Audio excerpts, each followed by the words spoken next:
Buenos días chicos, espero que se encuentren bien.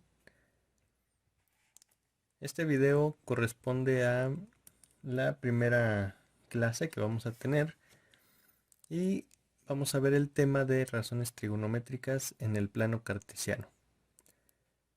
Pero antes de empezar, seguramente ustedes se pregunten ¿qué es una razón trigonométrica?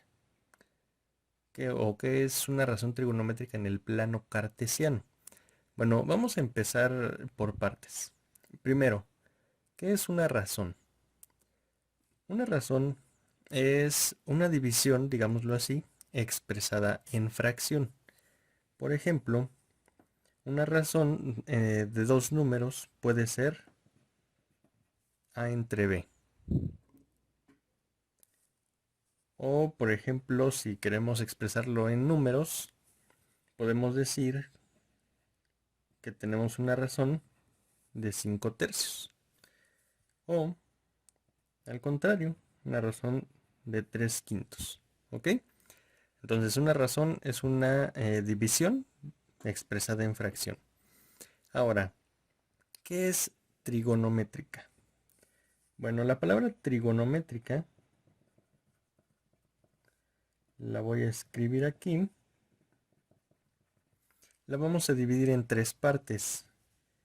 Primero, este prefijo de tri significa 3. Gono, que significa línea. Y métrica, pues proviene de metría, que significa medida. ¿Ok? Entonces, si nosotros juntamos estas palabras, vamos a poder decir que es la medida de tres líneas. ¿Y qué figura geométrica tiene únicamente tres líneas o tres lados? Pues el triángulo.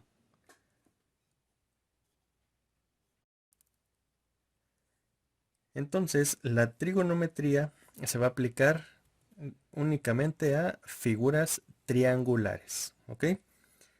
Bueno, ya que nosotros tenemos esto, ahora, ¿qué será una razón trigonométrica? Si nosotros dibujamos un triángulo, pues tenemos que, por ejemplo, este cateto le vamos a poner a este otro cateto le vamos a llamar B, y a esta parte que es la hipotenusa le vamos a llamar C.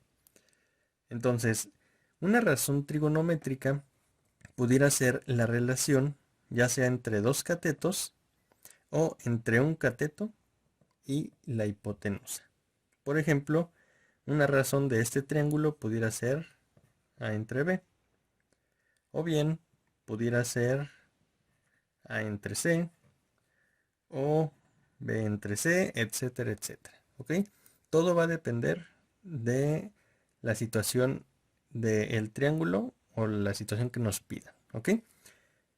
Ahora, ustedes conocen el plano cartesiano. Pues un plano cartesiano tenemos el eje X, que sería una línea horizontal, y un eje Y, que es una línea vertical. Recuerden que el plano cartesiano pues tiene un origen. A partir de aquí, pues nosotros vamos a empezar a contar unidades a la derecha, que en este caso serían positivas, unidades a la izquierda, que serían negativas, ¿ok?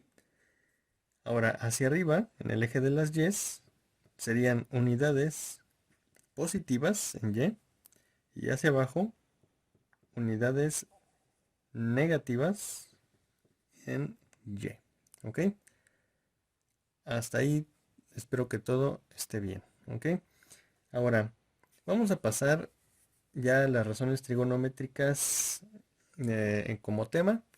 Y bueno, esto también está relacionado con las funciones trigonométricas.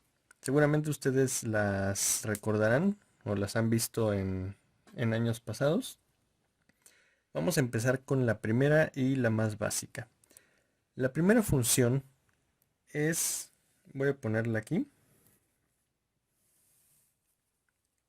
es la función seno, ¿ok? Después viene la función, bueno, antes de pasar a ella, esta función seno, ustedes siempre la van a ver abreviada como seno. Después sigue la función coseno, que ustedes la van a ver abreviada como cos, ¿ok? Y la función tangente, que la van a ver abreviada normalmente como tan, ¿ok? Digamos que estas son las funciones trigonométricas fundamentales, seno, coseno y tangente, y estas son sus abreviaciones. Pero también tenemos la inversa de estas funciones. La inversa del seno es le voy a poner aquí, es la cosecante. La cosecante se abrevia CSC. Después, la inversa del coseno es la secante. Esta se va a abreviar como sec. Y finalmente, la inversa de la tangente es la cotangente. Y esta cotangente puede abreviarse como cot o también la van a encontrar como CTG. ¿Ok? Entonces, estas son las, digamos, 6 funciones trigonométricas que ustedes van a estar utilizando. En este curso únicamente vamos a ver en su mayoría estas 3, ¿ok? Para que se las aprendan muy bien. Bueno, ahora vamos a pasar a lo que son las razones trigonométricas en el plano cartesiano. Yo tengo aquí un plano cartesiano y aquí dibujé una línea desde el origen hasta el punto 4,3. Recuerden, el origen es la coordenada 0,0 y este punto sería 4,3. ¿Por qué? Porque tengo 4 unidades en X y 3 unidades en Y. ¿Ok? Recuerden que las coordenadas siempre son X, Y. Ahora, imagínense que nosotros tenemos aquí un ángulo al cual le vamos a llamar alfa. Y entonces yo quiero obtener estas 6 funciones trigonométricas de este ángulo alfa. ¿Qué es lo que tengo que hacer? Bueno, vamos a empezar con la primera función, que es la función seno. Yo voy a poner aquí sen.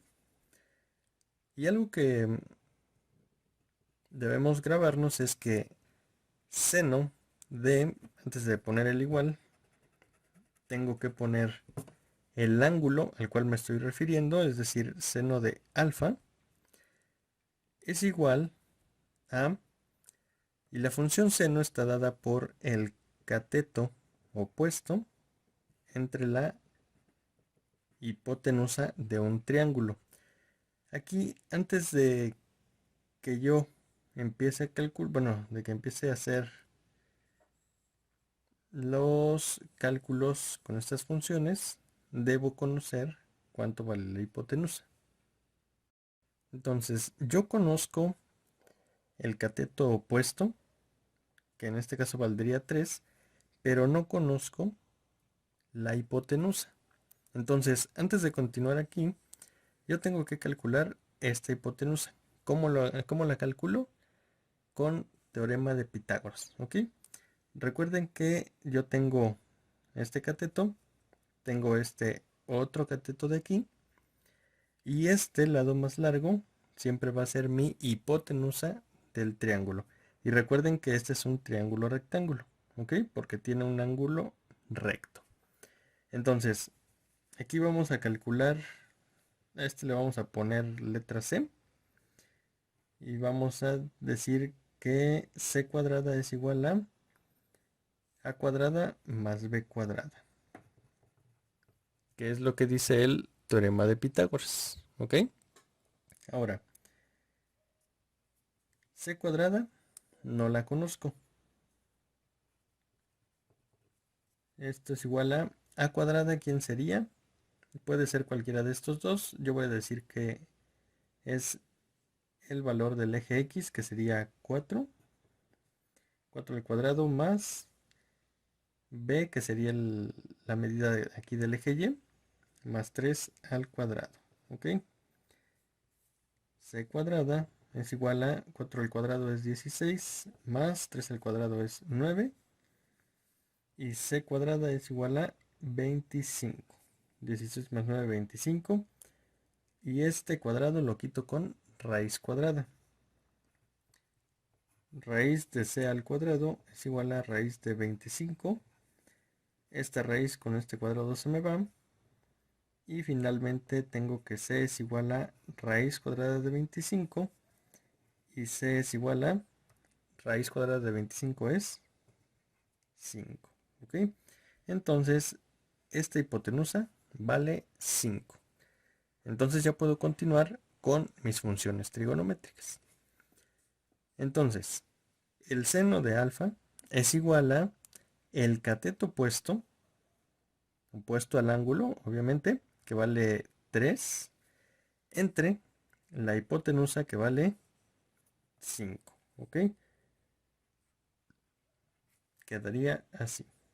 Ahora, la función coseno del ángulo es igual a, este es cateto adyacente entre la hipotenusa. ¿Quién es el cateto adyacente a este ángulo? Pues el cateto adyacente es este lado de aquí, que corresponde al eje X y vale 4. Cateto adyacente es igual a 4 entre la hipotenusa, que ya la calculamos, vale 5. Si ustedes ven, aquí ya estamos formando razones, ¿ok? Y como estamos ocupando funciones trigonométricas, por eso se le llaman razones trigonométricas, porque están implicadas estas funciones trigonométricas, ¿ok? Vamos a ir con la tangente. Tangente del ángulo alfa va a ser igual a, y la tangente está dada por el cateto opuesto, le voy a poner aquí cateto opuesto, entre el cateto adyacente, ¿ok? Entre el cateto adyacente. Y el cateto adyacente es el que está al lado del ángulo, ¿ok? Este no puede ser el cateto adyacente porque se llama hipotenusa. Entonces, este sería el cateto adyacente. Y eso es igual a, el cateto opuesto, pues vale 3. Y el cateto adyacente vale 4. Entonces ya tenemos nuestras 3 razones trigonométricas fundamentales. ¿Ok? Ahora, vamos a poner aquí cosecante. Cosecante del ángulo alfa, pues recordemos que es lo contrario a la función seno. Entonces la cosecante, como es lo contrario a la función seno, sería hipotenusa entre cateto opuesto. Y como ya tenemos los valores aquí, únicamente los cambiamos y sería igual a 5 tercios. ¿Ya vieron qué sencillo?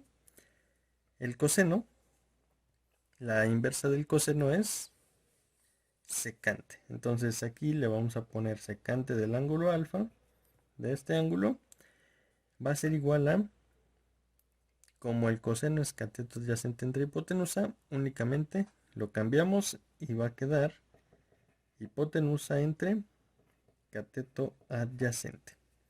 Y eso es igual a, perdón, en vez de 4 quintos va a ser 5 cuartos. Ya me estaba confundiendo. Y después la tangente, lo contrario o la inversa más bien, es la cotangente del ángulo alfa, y eso va a ser igual a lo contrario. Entonces sería cateto adyacente entre cateto opuesto. Y eso es igual a 4 entre 3. Y entonces ya tenemos nuestras 6 razones trigonométricas. Y eso es para este triángulo que formamos aquí. ¿Ok? Bueno, espero que les haya quedado claro. Y les voy a hacer un video más con otro ejemplo parecido a este.